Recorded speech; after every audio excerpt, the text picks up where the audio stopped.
अब आप सुने राम द्वारा हनुमान की परीक्षा, राम नाम की महिमा की गुणगान की कहानी। अयोध्या नगरी अपने स्वर्ण योग में थी। भगवान श्री राम सिंहासन पर विराजमान थे और उनका राम राज्य धर्म, अन्याय और प्रेम का प्रतीक बन चुका था। सारी प्रजा सुखी थी और हर ओर जयकारा श्री राम जी की ध्वनि गूंजती थी। इस राम राज्य में एक भक्त था जो शरीर, मन और आत्मा से केवल एक ही लक्ष्य में लीन रहता था, प्रभु श्री राम की सेवा। वो कोई और नहीं, सवाए पवन पुत्र हनुमान थे। हनुमान जी दिन रात सेवा में लगा रहते थे।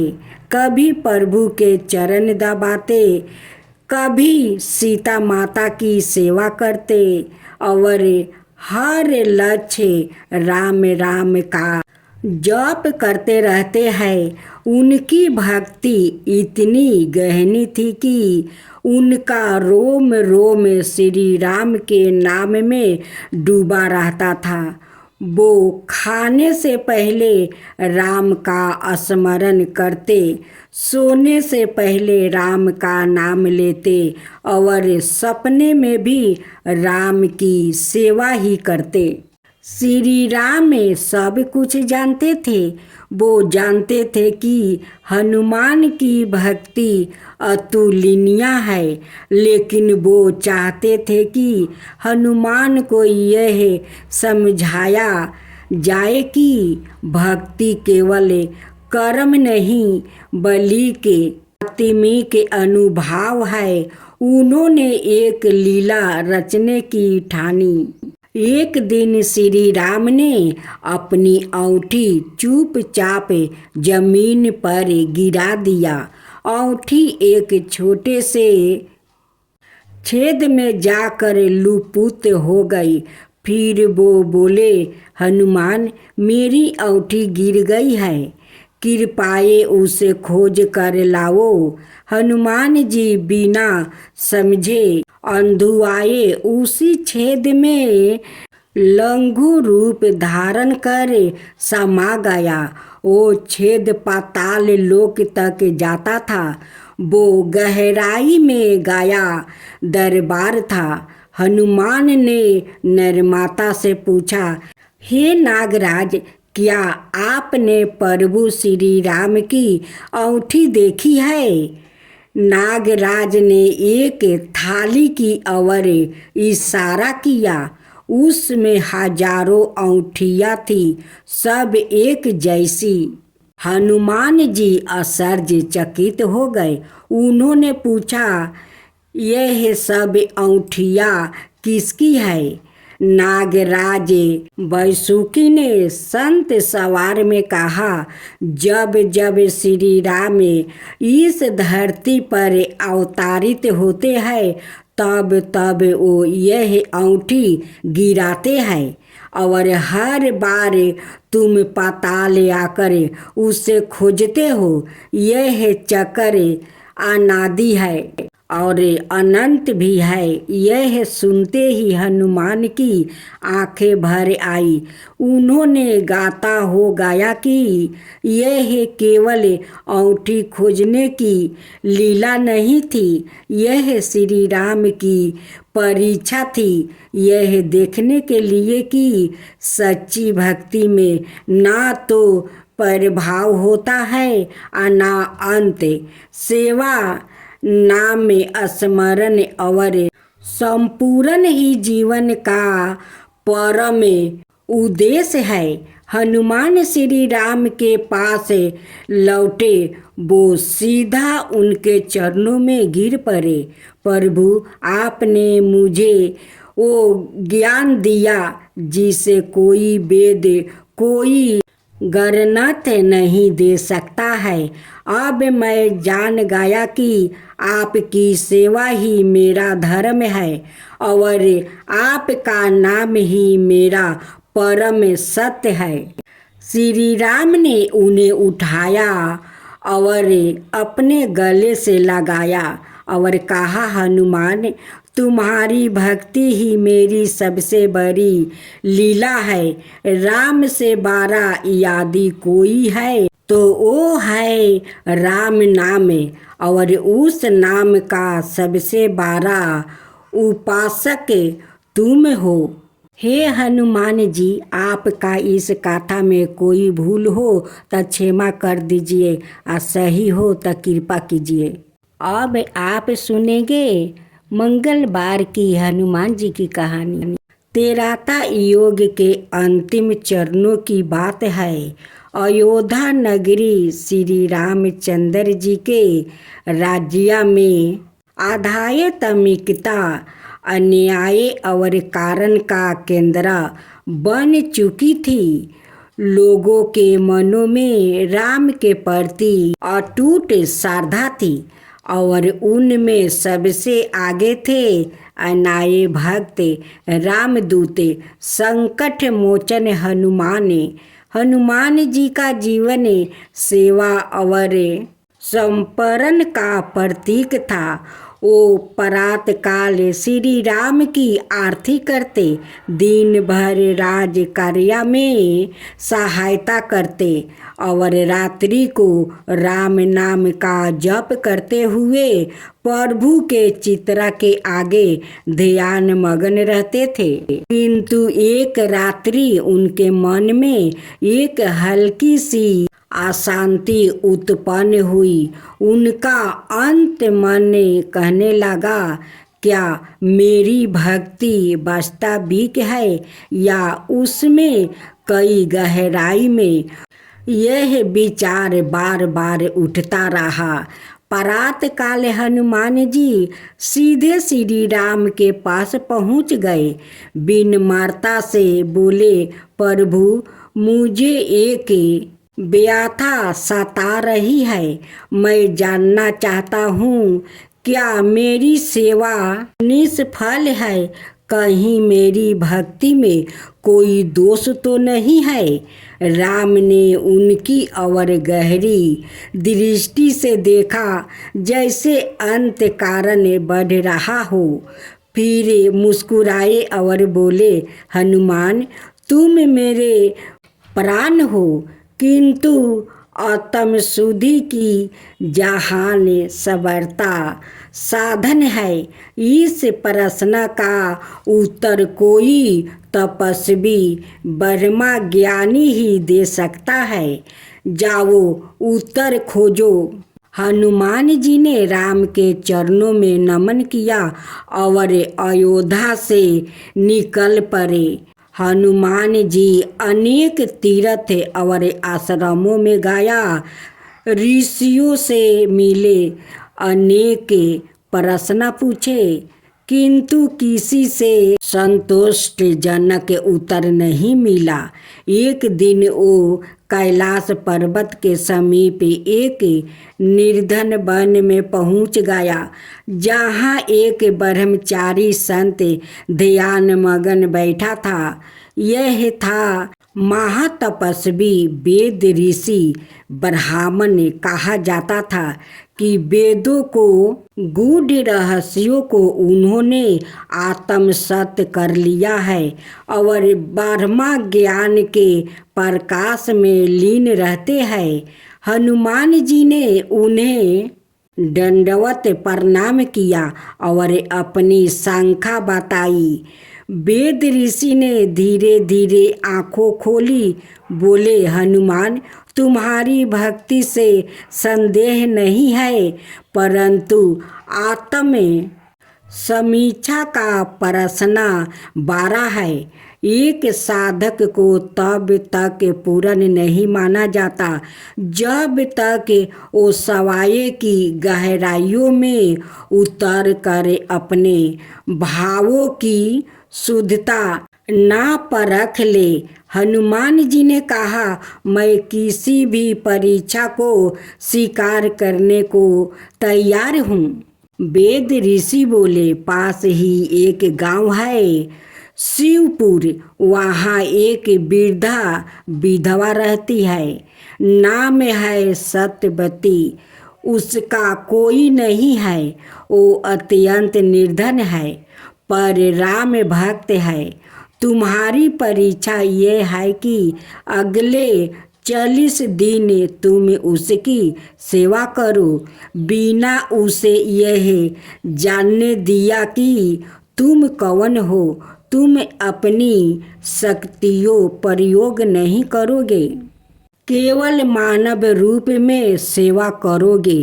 और यदि वो वृद्धा अत्यंत कहे कि मुझे प्रभु राम ने संभाला है, तब समझो तुम्हारी परीक्षा सत्य है। हनुमान जी ने हृदय से यह स्वीकार कर लिया। हनुमान जी गर्मिनी भेष में शिवपुर पहुंच गया। वृद्धा का घर टूटे हुए खपरौलों से ढका था।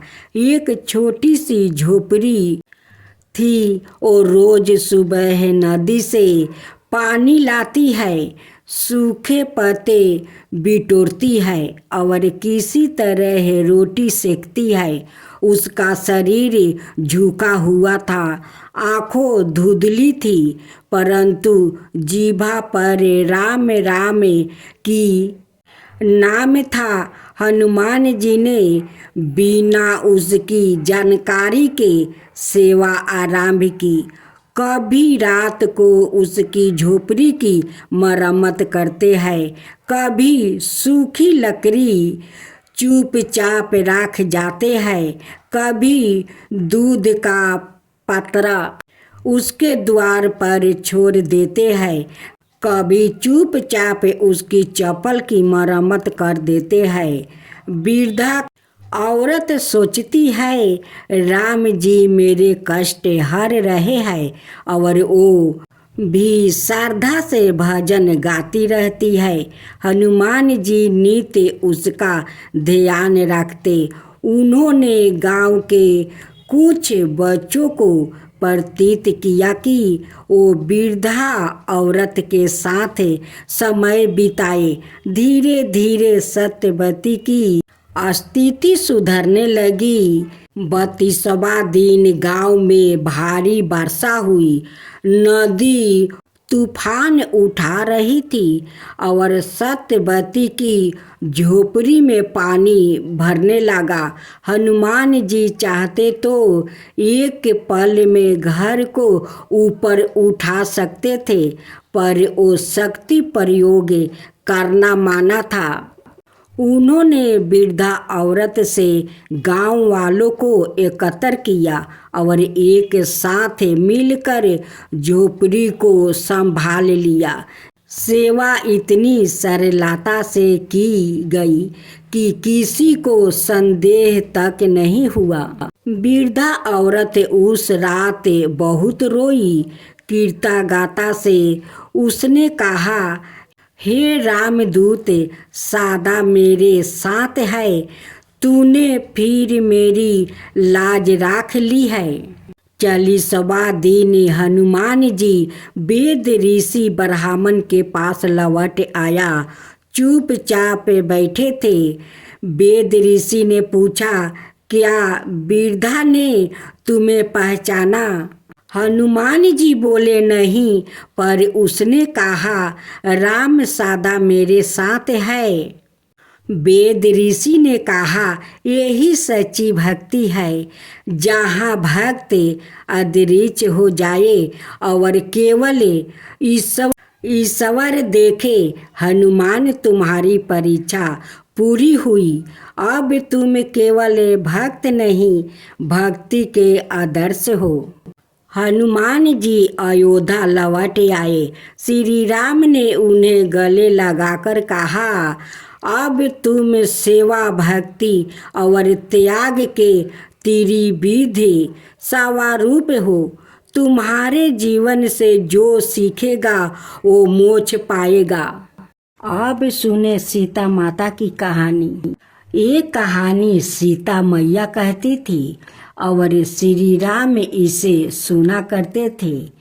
एक दिन श्री राम भगवान को किसी काम के लिए बाहर जाना पड़ गया तो सीता मैया कहने लगी कि भगवान, मेरा तो 12 बरस का नीत नियम है। अब आप बाहर जाएंगे तो मैं अपनी कहानी किसे सुनाऊंगी। श्री राम ने कहा कि तुम कुएं की पल पर जाकर बैठ जाना और वहाँ जो औरत पानी भरने आएगी उन्हें अपनी कहानी सुना देना। सीता मैया कुएं की पल पर जाकर बैठ जाती है। एक स्त्री आई। उसने रेशम की जरी की साड़ी पहन रखी थी और सोने का घारा ले रखी थी। सीता मैया उसे देखकर कहती है कि बहन, मेरा 12 बरस का नीत नियम सुन लो। पर वो स्त्री बोली कि मैं तुम्हारी नीत नियम सुनूंगी तो मुझे घर जाने में देर हो जाएगी और मेरी सास मुझसे लड़ेगी। उसने कहानी नहीं सुनी और चली गई। उसकी रेशम जरी की साड़ी फट गई। सोने का घारा मिट्टी के घड़े में बदल गया। सास ने देखा तो पूछा कि यह किसका दोष अपने सिर लेकर आ गई है। बहू ने कहा कि कुएं पर एक औरत बैठी थी। उसने कहानी सुनने के लिए कहा, लेकिन मैंने सुनी नहीं, जिसका यह फल मिला है। बहू की बात सुनकर अगले दिन वही साड़ी और घारा लेकर सास कुएं की पल पर गई। सास को वही सीता मैया बैठी मिली तो सीता मैया ने कहा कि बहन, मेरी कहानी सुन लीजिए। सास बोली कि एक बार छोड़, मैं तो 4 बार कहानी सुनूंगी। राम आए, लक्ष्मण आए, देश के पुजारी आए, नीत नियम का नियम लाए।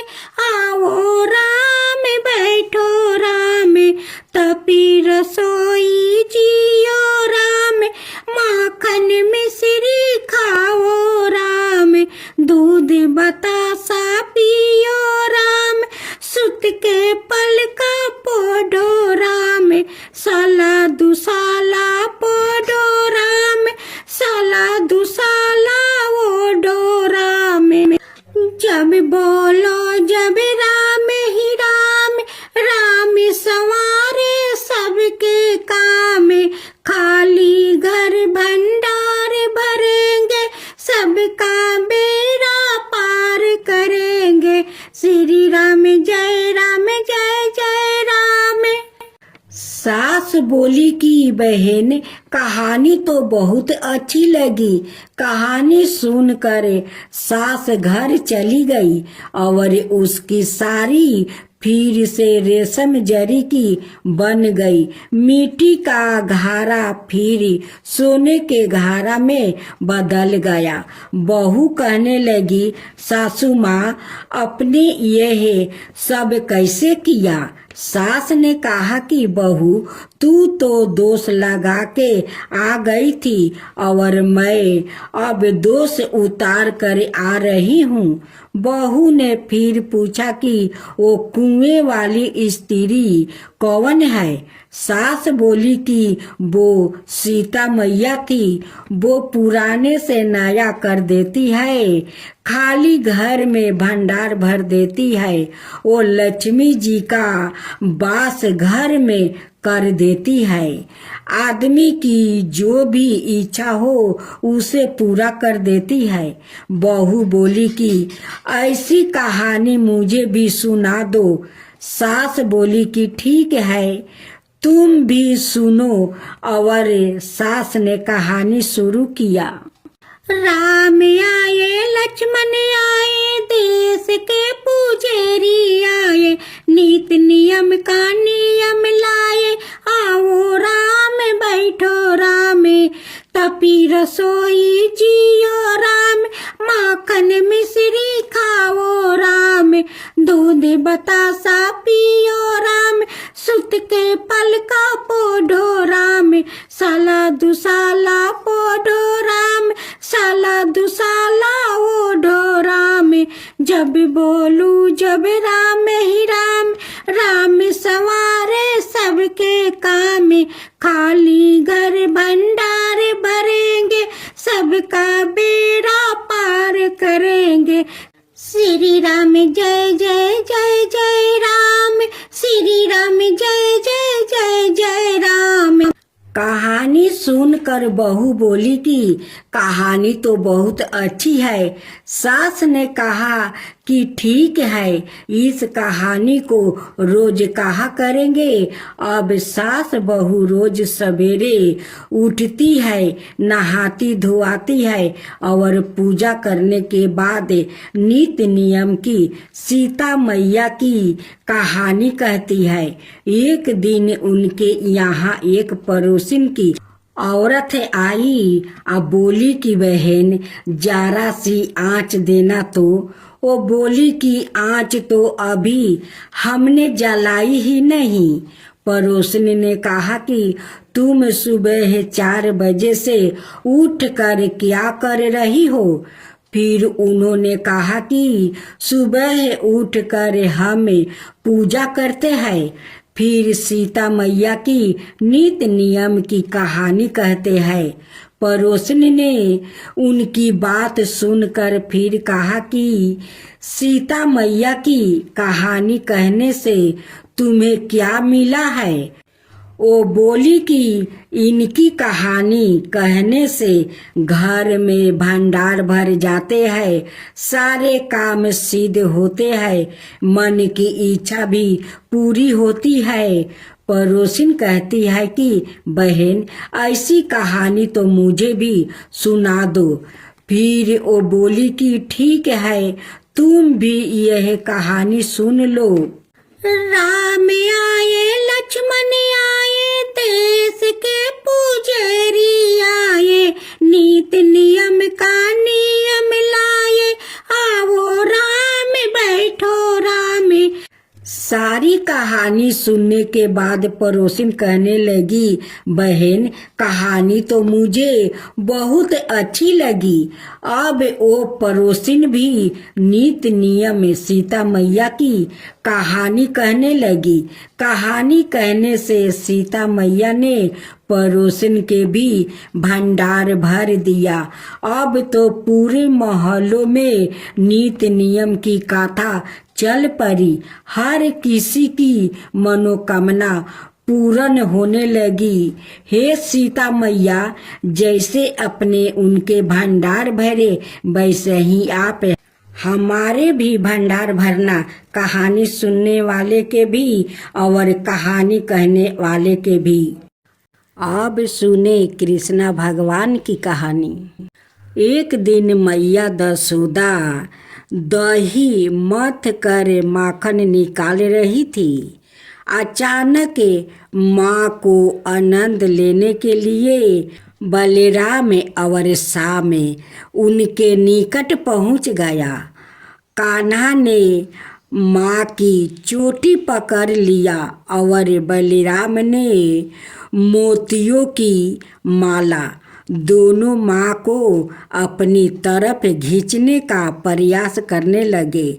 बलराम कहते थे, माँ पहले तुम मेरी सुनो, और कान्हा कहते थे, नहीं मैया पहले तुम्हें मेरी सुननी पड़ेगी मैया, मुझे बड़े जोर की भूख लगी है, भूख से मेरा पूरा हाल है। चलो ना जल्दी से मुझे माखन रोटी दे दो। देखो ना आज मैं खेलते खेलते बिल्कुल ही थक गया हूँ। मैं माखन रोटी खाकर जल्दी सो जाना चाहता हूँ। दसोदा जी ने कहा, बेटा दूध पी लो या घर में नाना प्रकार के पकवान बने हैं, जो तुम्हारी इच्छा हो खा लो। कान्हा ने कहा, नहीं मैया, तो केवल माखन खाऊंगा। मेवा पकवान तो मुझे बिल्कुल ही अच्छा नहीं लगते हैं। तब तक तुम मुझे माखन नहीं दे देगी तब तक मैं तुम्हारी चोटी खींचता रहूँगा। माँ ने कहा, कान्हा अगर तू माखन खाएगा तो तेरी यह चोटी छोटी रह जाएगी, कभी नहीं बढ़ेगी। कान्हा ने कहा, माँ तू दाऊ भैया को तो कभी माना नहीं करती, वो तो जब भी मांगते हैं तुम उन्हें माखन रोटी दे देती हो, मुझे क्यों नहीं दे रही हो। माँ ने कहा, कान्हा देखो, पहले मैं दाऊ को भी माखन रोटी नहीं देती थी, वो भी मेवा पकवान खाता था और दूध पीता था, तभी तो उसकी चोटी लंबी चौड़ी है। यदि तुम भी दूध पिएगा तो तुम्हारी भी चोटी लंबी हो जाएगी। जाओ मेरे लाला, अच्छे बच्चे जिद नहीं करते, जाकर पद्मगंधा गाय का दूध रखा है, पी लो। कान्हा ने कहा, माँ तू झूठ बोलती है, कितनी बार तो मुझे दूध पिलाती हो, गाय मेरी चोटी बिल्कुल नहीं बढ़ी। आज तुम्हारा बहाना नहीं चल सकता है, तुम्हें मुझे माखन रोटी देना ही पड़ेगी।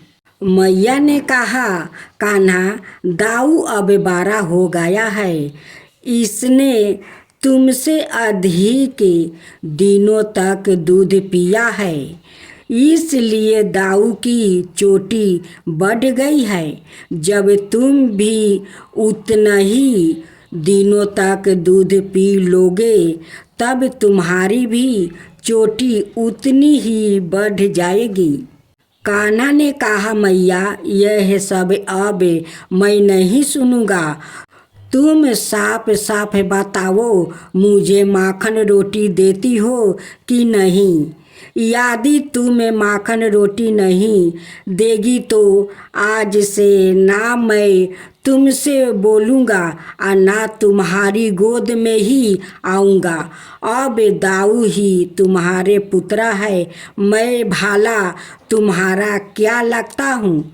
माता दसोदा ने कहा, कान्हा तू तो मेरा प्राण है, हृदय है, तेरे बिना भाला मैं कैसे रह सकती हूँ। मेरे नाना सा लाला, मैं तेरी बलाया लेती हूँ, तनिक रोको, तुझे अधिक भूख लगी है ना, मुझे माखन निकाल लेने दो, फिर तुझे जितना माखन चाहिए ले लेना, अब तो खुश हो जाओ।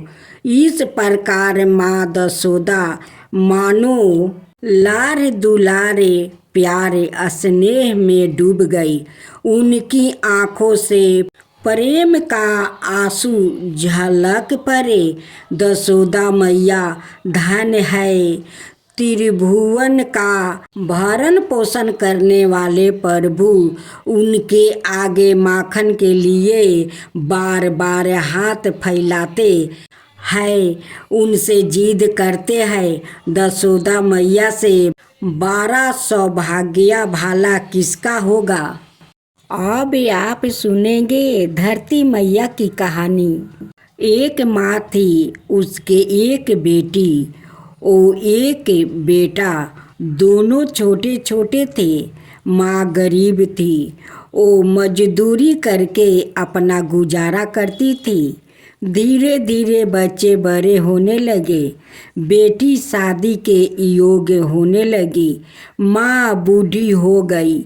माँ ने बेटे से कहा, बेटा तेरी बहन बड़ी हो गई है, अत तुम्हारे जैसा घर बार देख कर उसकी शादी करा देना। ऐसा कहकर माँ तो कुछ दिनों में मर गई। भाई गांव गांव घूमा, लेकिन बहन के योग्य कोई वर नहीं मिला। वहाँ घूम घूम कर थक गया। बैठे बैठे उसने सोचा कि मैं ही इससे शादी कर लूं। ऐसा सोचकर वो चुनरी और सामान लाया। बहन ने कहा, यह सब सामान क्यों लाया है? भैया बोला, तेरी शादी है। मोहल्ले वालों ने बहन से कहा कि तुम्हारा भाई ही तुमसे शादी कर रहा है। बहन ने भाई से पूछा, मेरी शादी किससे कर रहे हो? भाई कुछ नहीं बोला तो बहन समझ गई। उसने एक लोटा लिया, चुनरी ली और चप्पल पहनकर जंगल में रवाना हुई। गाय के ग्वालों ने पूछा, वन में क्यों जा रही हो? वो कुछ नहीं बोली। वन में जाकर धरती माँ को पुकारने लगी। बोली, हे माँ, तू ही मेरा लाज रखना, नहीं तो अन्याय हो जाएगा। मैं क्या करूं? मुझे अपनी गोद में ले लो, नहीं तो यहाँ पर मर जाऊंगी। धरती माँ फटी तो बहन ने एक तरफ लोटा, चुनरी, चप्पल रख दिया और वो धरती में जाने लगी। इतने में दौड़ता हुआ भाई वन में आया और ग्वाला से पूछा कि उसकी बहन किस तरफ गई है। ग्वालों ने कहा, तेरी बहन उधर गई है। वो बहन बहन पुकारता हुआ दौड़ा तो बहन धरती माता के अंदर समा रही थी। थोड़े बाल बाहर दिख रहा था। उसने बहन के बाल मुट्ठी में पकड़े और रोने लगा। बहन, तू सत्य के लिए धरती माँ की गोद में समा गई। मेरी बुद्धि भ्रष्ट हो गया था।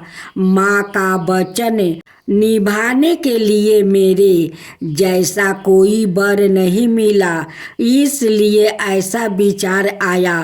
पर धरती माँ ने सत्य के लिए बेटी को अपने में समा लिया। जो बाल बाहर थे वो दूब हो गया। इसलिए औरतों कहानी सुनती है और एक लोटा पानी, चप्पल, चुनरी एक बर्तन में हरे मूंग का एक लड्डू कुंवारी कन्या को देती है। उसको धरती माता सुखी रखती है। बोलो जय धरती मैया की, जय धरती मैया की।